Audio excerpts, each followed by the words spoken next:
And actually, I'd like to just briefly share my own story, since I'm on both the PR end and on the blogger end. I live and I work in New York City. So some months ago, I got 3 pitches in a row from the same company. One was for deer repellent, a lot of deer in New York City. The other one was for tick repellent, and the last one was for snake repellent.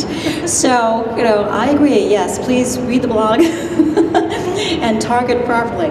Let's stick on the subject of learning about your blog for a moment. What is it that you feel the PR people who pitch you or the brands that pitch you should know about your blog? How much should they know? Obviously your name would be helpful.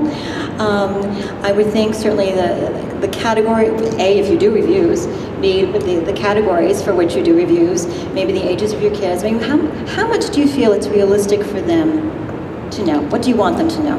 And just to second that from the PR end, yes, please. The more information you can give us in your About section, the better, so that we can approach you most appropriately. And just a little bit in defense of some of the PR people for some of those invitations when you're not in that city.